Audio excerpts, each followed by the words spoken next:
This is a car that we're really excited for at Evo India. We weren't sure if it was happening, but now we're standing right next to it and we're 100% sure that the Creta N Line has launched in India.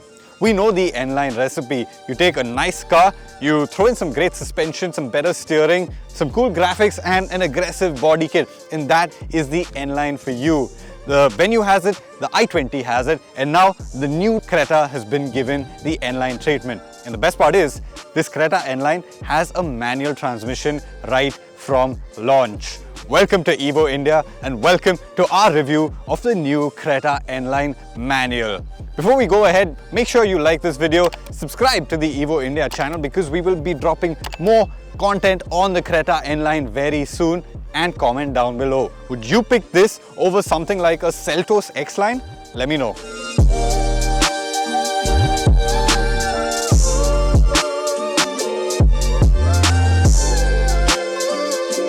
The obvious thing to start talking about on the Creta N Line is the styling, because it does look fairly different from the regular Creta. The nose is completely new. You've got a body colored panel right under the LED strip, a slimmer grille with the Hyundai logo integrated into it along with the N Line logo, and below that you've got a different bumper element. What I like is that it looks different from the standard Creta, where the i20 N Line, the Venue N Line, they look like they're tweaked. This looks properly different. Now come over to the side. You'll notice larger wheels. These are 18-inch wheels, new design. They've also got the N logo in them, and they are one size up on the standard Creta. Even the top-end Creta, it gets 17s. This is one size up.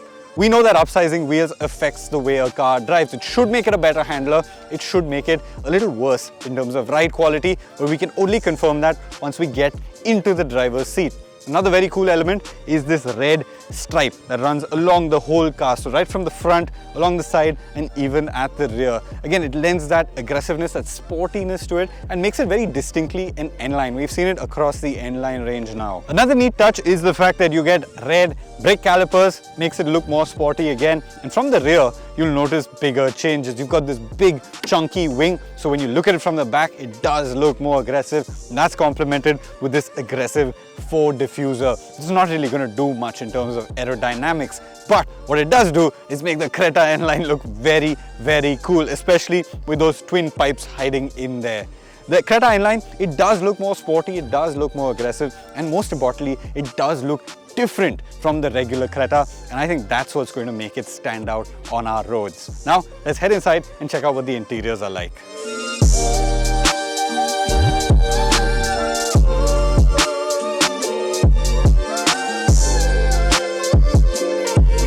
Now, on the insides, let's first talk about what is different.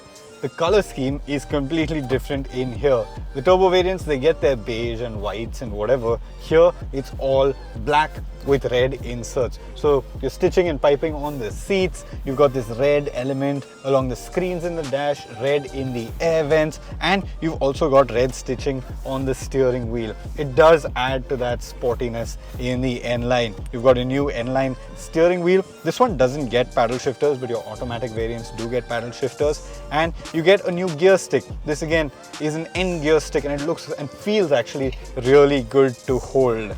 That aside, there's not too many changes on the inside of the Creta. The Creta, it was already very well loaded, and that interior layout pretty much continues over here. So you've got your twin screens, one for your infotainment, one for your instrument cluster. You've got dual zone climate control. You've got a wireless phone charger, ventilated seats, an electric parking brake. You've got a big panoramic sunroof, Bose speakers. You've also got your level 2 ADAS systems. So this is a very well packed vehicle that continues, but here you get a dash of sportiness.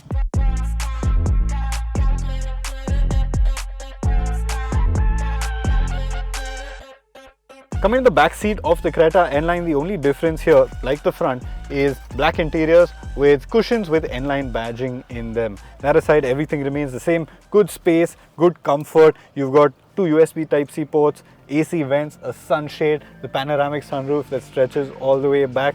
If you want to chill in the back seat of the Creta N Line, you can. But this is supposed to be a driver's SUV. So let's head into the driver's seat and see if it is.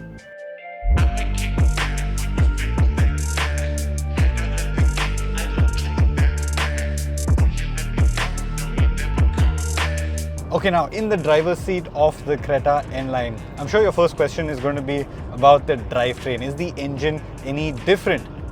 It's not. This is the same 1.5 litre turbo petrol engine that you get in the regular Creta. It's just plonked in here. You get the same state of tune, so you get 158 bhp and 250 Nm of torque. This is good outputs for a 1.5 turbo. It betters even the Volkswagen Skoda 1.5 TSI engine. So it is a quick car. It does feel punchy and powerful. Usually N-Lines also get a little bit of a naughty exhaust, and I think they've tried to work it here. They've tried to do something of the kind, but it hasn't landed in the same way that it has with, say, the i20 or the Venue. It doesn't feel as fruity, as naughty, and especially on startup, it doesn't sound as exciting.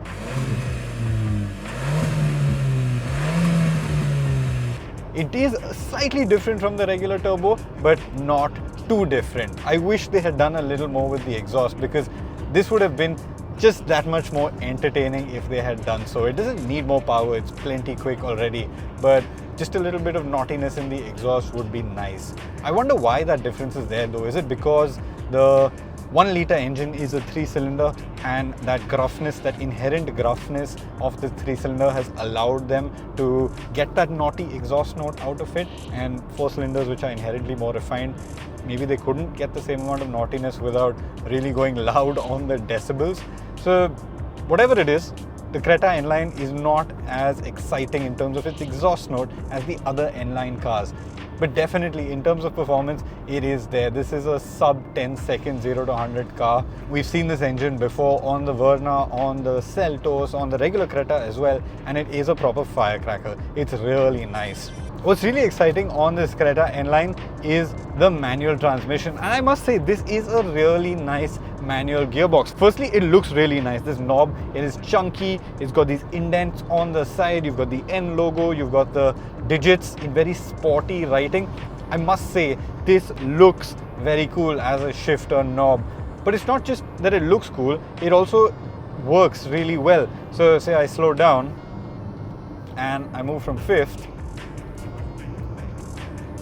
4th, it's got a nice mechanical shift to it. It's smooth, it moves through the gates easily, it's really nice and mechanical. It's got a good weight to it. Even when it snaps into gear, when it clicks in, it has this nice solidity, and it feels like, yes, I've done something right here.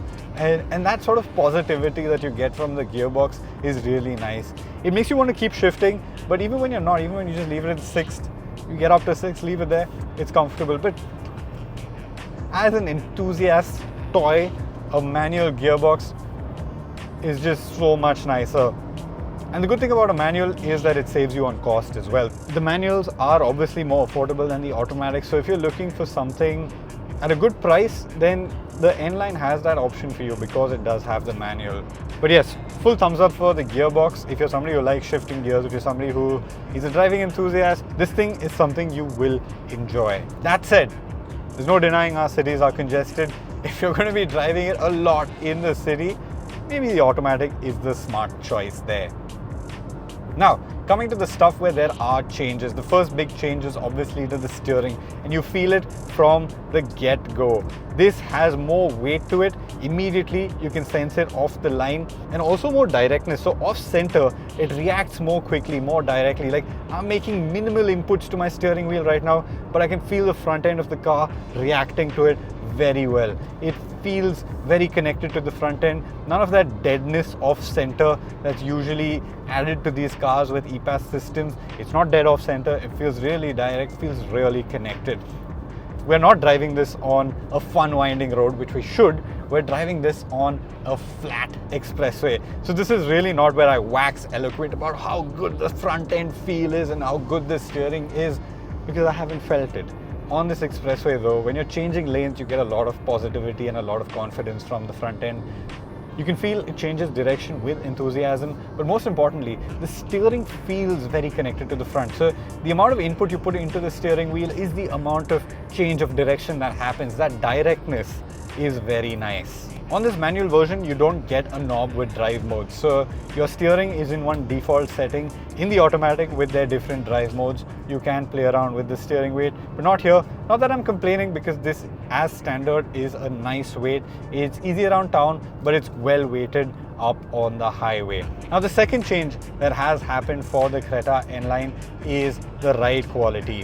One is the wheels are bigger, and that does affect ride and handling. And secondly, they have retuned the suspension to fit the N Line way of life. So you do get slightly firmer suspension on this. What does all of this do for the way it drives? Well, on the right front, it is stiffer than the standard Creta. That plushness that you would associate with the Creta is not there anymore. I'm not complaining, because I actually like the way this is set up. It feels really planted, really stable, you know, on the highways, which are not butter smooth. You've got these long dips and crests over them. They're not potholes, but they're not flat either. And over these dips and crests, which normally unsettle a car, they cause a lot of vertical movement. That's not there in the Creta. It feels planted. It feels hunkered down to the road. It feels like something you'd associate with a European mid-size SUV. And that's a very nice feeling. Now coming to ride quality. Ride quality has obviously been affected by the changes that have been done to the chassis of the N Line. And what happens is there is a slight pitter-patter in the cabin. Our highway surfaces are never perfect. You know, we've always got these small bumps, undulations all over the place. And you can feel a lot of that inside the cabin. It rides like a car with big wheels. And it's constantly going over everything, and you can feel the surface of the road. It's good for driving feel, because it gives you a lot of clarity of what's happening underneath you. But if you're somebody who just wants to be isolated from the road, you know, just chill out in the back seat, not be bothered by what's going on with underneath you, not be bothered by India's bad road conditions, then the Creta N Line doesn't do that. It has a different set of priorities. It focuses its attention there. What is good is how planted it is. It definitely has a very planted stance on the highway at speed. That has been a trait of European mid-size SUVs in the past, but now I think Hyundai has nailed it on the Creta N Line. It does feel planted at speed. It does not feel like it'll take off over really long wave crests and undulations.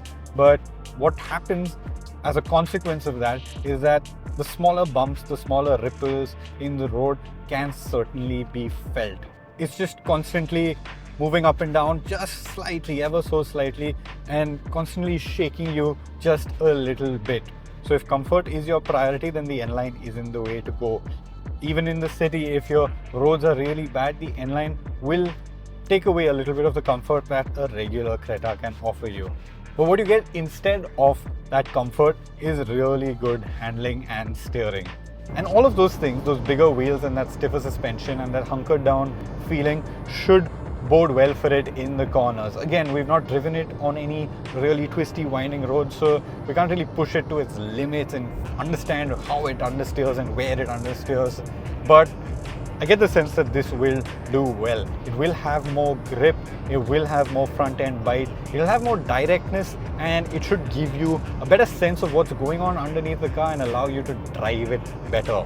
All this aside, the Creta remains a really nice car.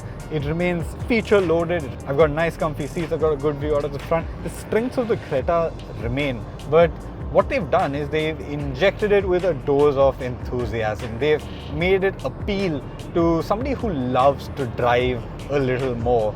Those enthusiasts had been cornered in the mid-size SUV by the Europeans, there's no doubt about it. But Hyundai is hitting back. They've upgraded the Creta in the right areas to make it a better car to drive. And in that sense, this Creta N Line holds really well. I am very, very impressed with the way this car drives. And honestly, if I had to pick a Creta from the entire range of Cretas, which there are a lot of today, this would be my pick.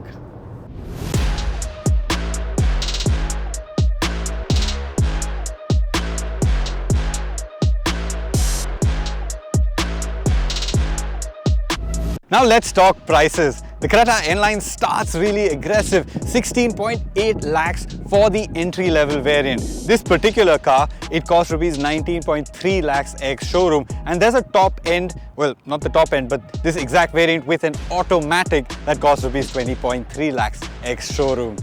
For the price, I think you're getting a lot of car. This looks really different from the standard Creta, which I'm sure you're going to see a lot of on the road, and it drives really well too. The steering, it feels good. The suspension makes it feel planted. It may not be as plush as the regular Creta, but as a driver's car, it really hits the spot. Now the question is this the driving benchmark in its class? We're gonna have to put it up against the current benchmark, which is the Taygun GT for that. So stay tuned. But as things stand, this Creta N Line is really impressive, and for a driver, an N2 driver, this is the pick of the Creta range for sure.